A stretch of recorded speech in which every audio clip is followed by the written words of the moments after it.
চলো চলে। নমস্কার বন্ধুরা, আমি রুমা আবার এক নতুন ব্লগ নিয়ে হাজির হলাম আপনাদের কাছে। আজকে আমাদের গন্তব্যস্থল মহাকুম্ভ মেলা প্রয়াগরাজ। আমি, আমার ছেলে আর আমার ছেলের বন্ধু অয়ন তিনজনে মিলে বেরিয়ে পড়েছি। আর এখন আমরা শক্তিগড় পেরোচ্ছি, এরপর বর্ধমান, তারপর আরও একটু পথ এসে আমরা টি টাইমের জন্য একটা ছোট্ট ব্রেক নিলাম। আমি চা খাচ্ছি, দুধ চা, চায়ে চুমুক দিচ্ছি, আর আমার ছেলে আর অয়ন দুজনে মিলে গুগল ম্যাপ থেকে সেট করে নিচ্ছে সব থেকে শর্ট ওয়ে কোনটা, যে পথে গেলে জ্যাম পাবো না। কেননা 2-3 দিন তো এরকমই শুনছি, প্রয়াগরাজ হাই রোড একদম জ্যামে ভর্তি, 12 ঘন্টা 13 ঘন্টা 24 ঘন্টা করে সব জ্যাম। আমরাও অবশ্য ছোটোখাটো বেশ কয়েকটা জ্যামে পড়েছি।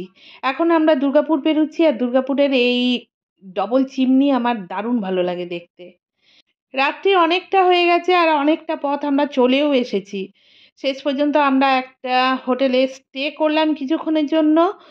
ডিনার কি আছে না আছে দেখে অর্ডার করেছি, এবং খুব তাড়াতাড়ি ওরা সার্ভিস দিয়ে দিল।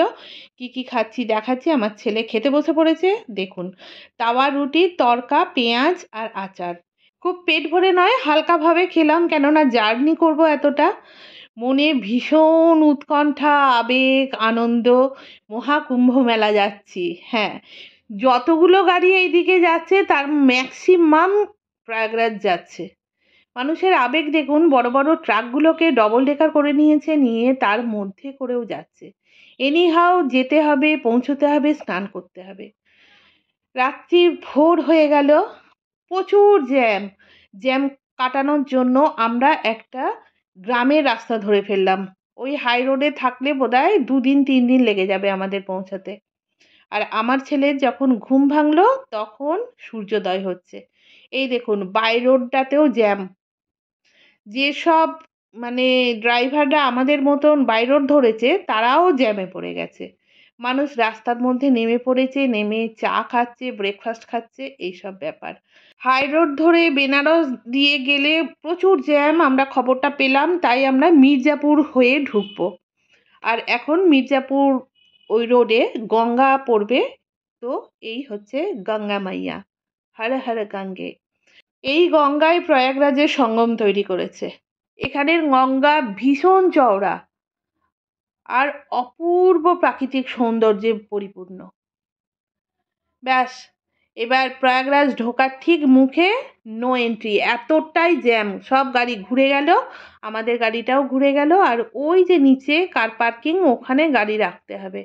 আমরা একটু চিন্তায় পড়ে গেছি, ব্যাপারটা একটু বোঝার চেষ্টা করছি, এখান থেকে কত দূর বাকি আছে, কিভাবে যাব, সেই সবগুলো একটু চিন্তা ভাবনা করে নিচ্ছি।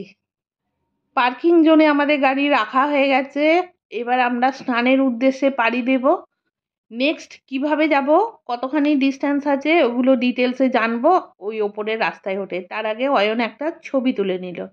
আমার ছেলের মুখে এতক্ষণে একটু হাসি। আসলে 45 দিন ধরে চলছে কুম্ভ মেলা। আমরা তো সেই প্রথম দিন থেকে ভাবছি কবে যাব কবে যাব কবে যাব। কাজকর্ম আর গুছিয়ে উঠতে পারছি না, এমন পরিস্থিতি। তবু মনে মনে আশা রেখেছিলাম যে নিশ্চয়ই পৌঁছাতে পারবো। ওহ, এখানে অবস্থা দেখছেন, ধুলো বালি। যাকে হাই রোডে উঠে আমরা মোটর সাইকেল ভাড়া করলাম, এখান থেকে মোটর সাইকেলে করে পাড়ি দিলাম। এখন আমাদের গন্তব্যস্থল সঙ্গম ঘাট। হ্যাঁ, দুটো মোটর সাইকেল নেওয়া হয়েছিল, একটাতে আমি আর আমার ছেলে বসেছি, আর একটাতে অয়ন একা বসেছে। ঠিক আছে, চলে এসেছি। দেখুন, মোটর সাইকেল এসে যেখানে দাঁড়ালো সেখানেও জ্যাম। আসলে ভারতবর্ষের বিভিন্ন কোণা থেকে সমস্ত ধরনের মানুষ একদম হু হু করে বেরিয়ে আসছে।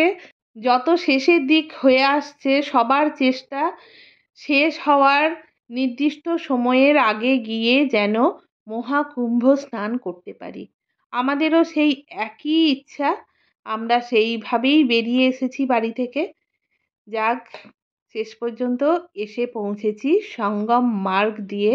এখন আমাদের বাইকগুলো আসছে, বাইক থেমে গেছে, আমরা নেমেও পড়েছি, আর একটুখানি ওই বাইকের ভাইরা যারা আমাদেরকে নিয়ে এলো ওরা বলছে এখান থেকে আর একটুখানি হেঁটে চলে গেলেই মেলা প্রাঙ্গণে গিয়ে পৌঁছে যাব সঙ্গম মার্গে, একদম সঙ্গম ঘাট সোজা গেছে। তাছাড়া কুম্ভ মেলায় আসা মানে সমস্ত মানুষকে ঠিকঠাকভাবে গাইড করার জন্য এত বেশি মাইলস্টোন দেওয়া রয়েছে, এত বেশি অ্যারো মার্ক করা রয়েছে কোন দিকে সঙ্গম ঘাট, তো কেউ আশা করি ভুল পথ ধরবে না। খাবার দাবারের মধ্যে বেগুনি ভাজা আর কুম্ভর জল নিয়ে যাওয়ার জন্য ওয়াটার বটল বিক্রি হচ্ছে একদম ঢেলে।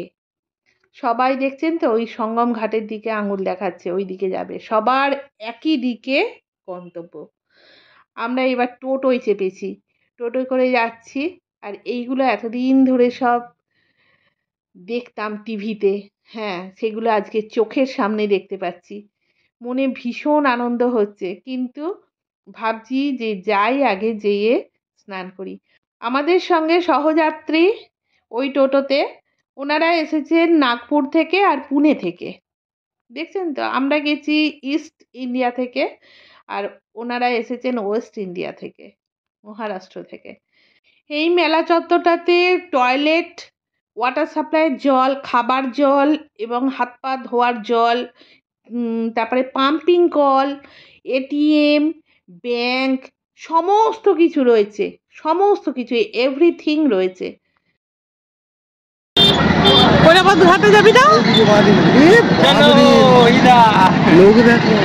সঙ্গম ঘাট পার। আমরা এবার ধরে ফেলেছি সঙ্গম ঘাটের রাস্তা, তবে এই রাস্তা ধরে কতটা গেলে তারপরে সঙ্গম ঘাট পাবো তা জানি না। তো সঙ্গম ঘাট তো কোনো নির্দিষ্ট একটা নয়, অনেকগুলো সঙ্গম ঘাট করা রয়েছে, 1 2 3 4 করে মার্কিং করা রয়েছে, ব্যানার লেখা রয়েছে, সেক্টর ভাগ করে দেওয়া রয়েছে, এই সব ব্যাপার। একটা মেলায় যা কিছু থাকে এখানে সমস্ত কিছুই আছে, তার সঙ্গে আরও এক্সট্রা করে রয়েছে আধ্যাত্মিকতা। সত্যি একদম মোহিত হয়ে যেতে হচ্ছে।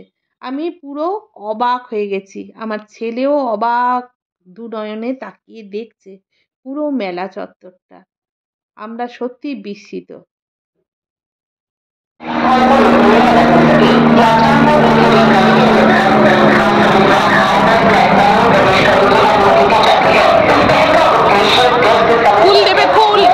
একটা হেলিকপ্টারও দেখতে পেয়ে গেলাম, খুব ভালো লাগছে। এগুলো সব টিভিতে দেখেছি। কোটি কোটি সাধু সন্ত ধর্মাত্মা পুণ্যাত্মার পদধূলি মিশ্রিত মৃত্তিকা। আমরা এসে পৌঁছে গেছি সঙ্গম ঘাটের কাছাকাছি, এবার শুধু অপেক্ষা স্নান করার। আমার ছেলেরা যখন চান করবে তখন আমি একটু বসে দু নয়নে দেখব গঙ্গা যমুনা আর অন্তঃসলীলা সরস্বতীর সঙ্গম স্থল। সত্যি বন্ধুরা আর মুখে কিছু বলা যাচ্ছে না, শুধু অনুভব করার। আমার ছেলে স্নান করা হয়ে গেল, এবার আমি স্নান করতে নামছি। হর হর মহাদেব, হর হর গঙ্গে, জয় শ্রী মহাকাল, জয় জয় শ্রী মহাকাল। হ্যাঁ বন্ধুরা, এবার আমাদের বাড়ি ফেরার পালা। খুব শিগগিরই আবার নতুন ভিডিও নিয়ে হাজির হব। আর আপনারা অবশ্যই জানাবেন আমাদের মহাকুম্ভ যাত্রা, মহাকুম্ভ মেলা দর্শন এবং মহাকুম্ভ স্নান আপনাদের কীরকম লাগলো। খুব ভালো থাকবেন, হাসি খুশির সঙ্গে থাকবেন। টাটা।